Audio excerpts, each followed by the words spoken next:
Alright, hey everyone, so we're back working with our domain that we assigned here, test.e2support.com. So what we left off is we had assigned it to the hosting account and corrected DNS settings, but we really haven't done anything with it at this point.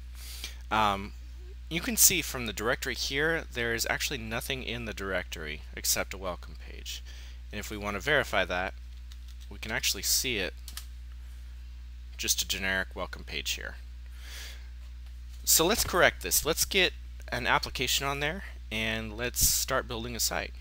Let me show you how to do this. We're going to do what's called a manual WordPress installation. And this is how to install WordPress and create the database, and I'll show you how to associate the two. So let's get started from the very beginning here. Let me just go back to the My Account page and I'll show you how we started from the very beginning. So the My Account page, web hosting, and then from there you'll launch into the hosting application. And it'll take a second or so to come up here. Alright, very good. So the first thing that we need to do when doing a WordPress installation is to create a database, since it is a database driven application. So to do that, we go to Databases up at the top and click on MySQL. And we see a list of databases right here. Alright, so let's go ahead and click our Add button right here, and we'll create the database.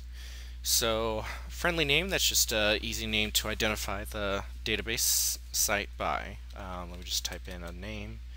I'm going to say test E2 support, and that should be fine.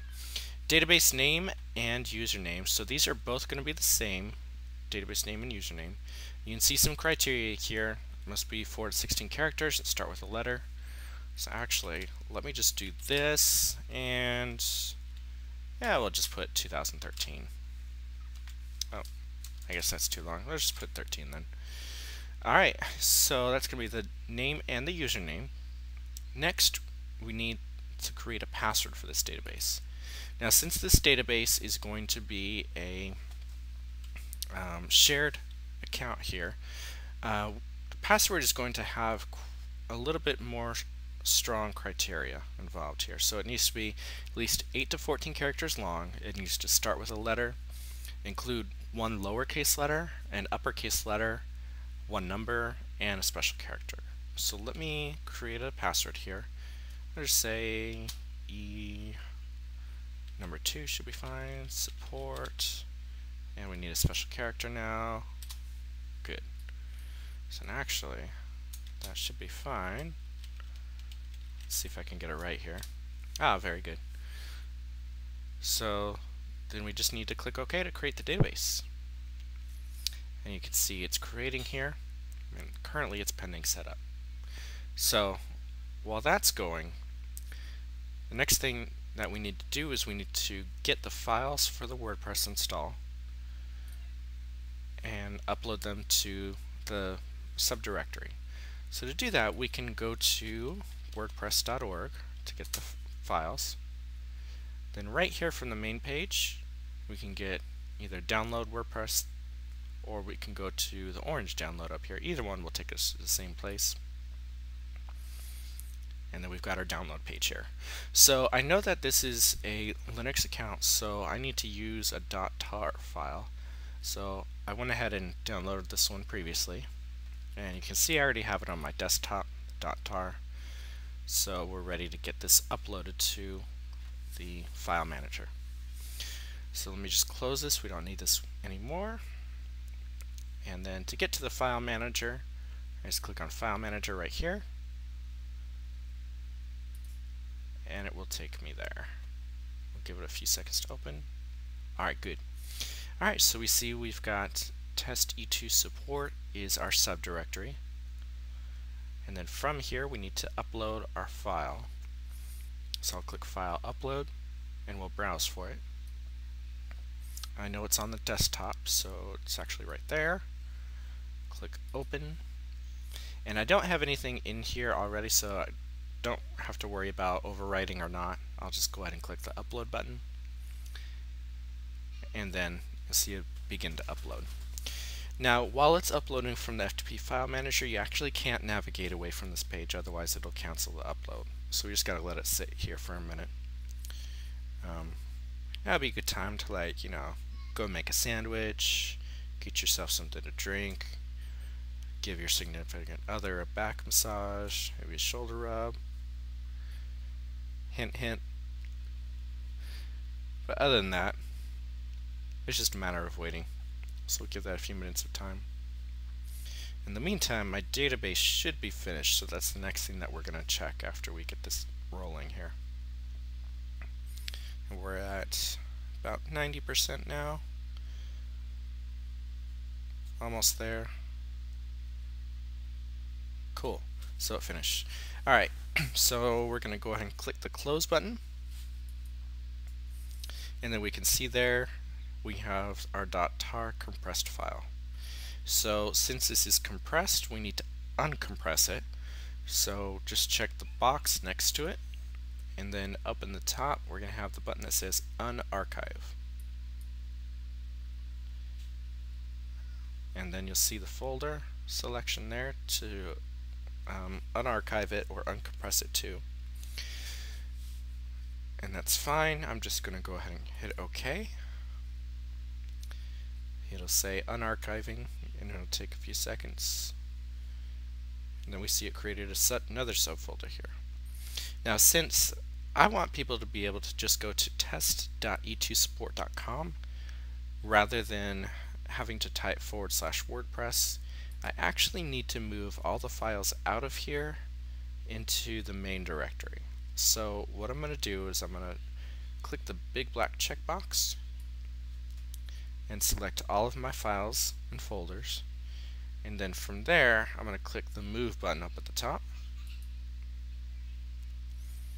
and I'm going to click a directory here from the main listing, and it says destination selected. Very good. So I'm going to click the OK button, and it's going to move the files for me.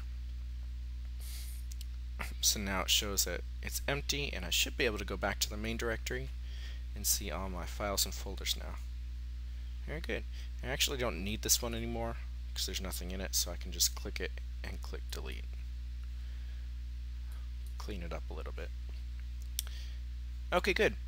So let's go ahead and check on our database. It should be done now, and there's a couple pieces of information we need to get from our database to get it connected to WordPress here. So let's click on MySQL.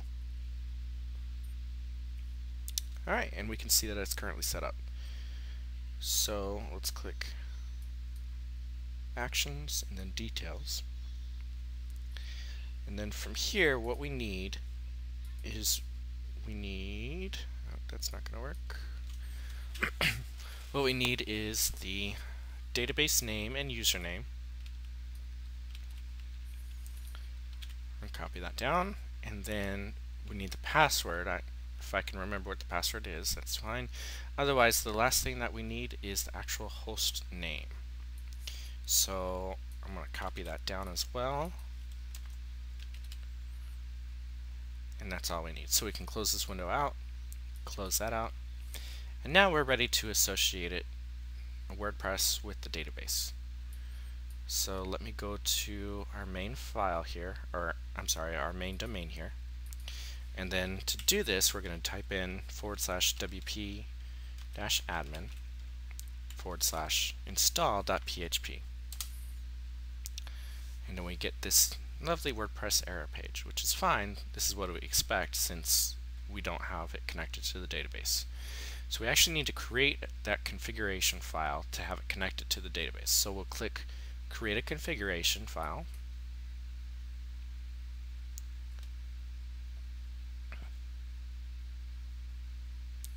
And it's going to take a few seconds. Hopefully not too much longer.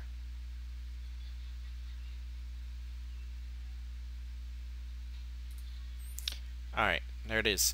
So it says we need the database name, username, password, and host. And table prefix. That's only if you have more than one WordPress installation to the database. Since we're only going to be running one, we don't need to worry about the table prefix. So let's get started. So database name, we said it was test E2 support 13, and username, we know it's going to be the same thing. Password, let's see if I can remember what it was.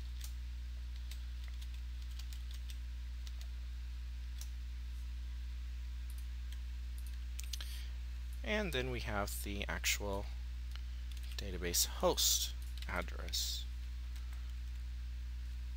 And that should be fine. To support 13, let's just verify that real quick.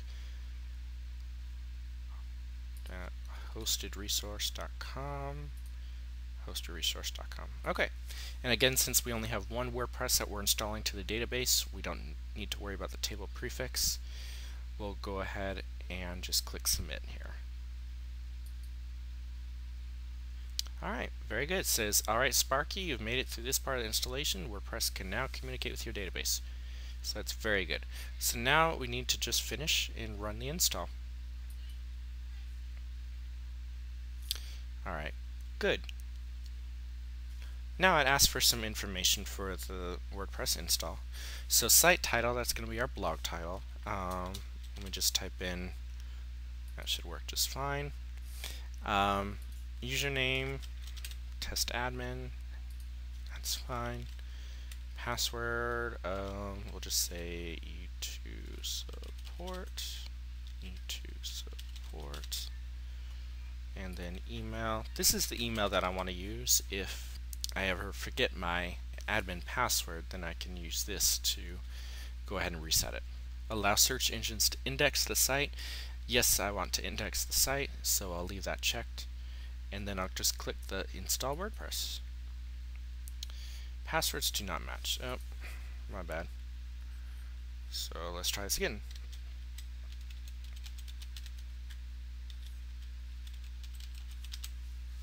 Alright, so that should work. Alright, very good. It says success, and it's been installed. So now I can check to make sure that it looks correct by just going to main domain here, test E2 support. Yep, and it looks like a generic WordPress page. So from here, to log into it, I can do /wp-admin,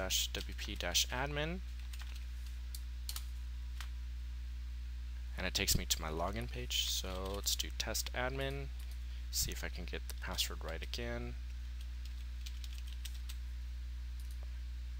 Login. Very good. We're here on our newly installed WordPress.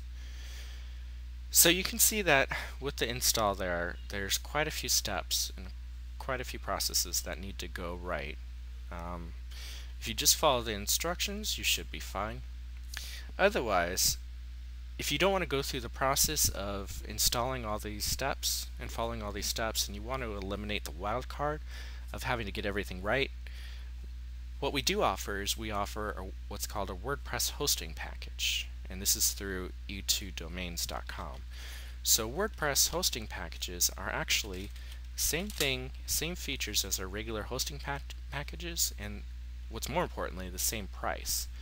The only difference between the two is the WordPress hosting packages actually include WordPress already hosted on it. So that eliminates, like I said, the variable of having to go through the installation completely and accurately, and it does it automatically for you. So WordPress blog hosting, and you can see it's the same prices as our regular hosting. Alright, well, I hope that helped everyone out, and again, if you guys have any questions, just go ahead and shoot me an email and I'll get to it as soon as I can. Alright, thanks.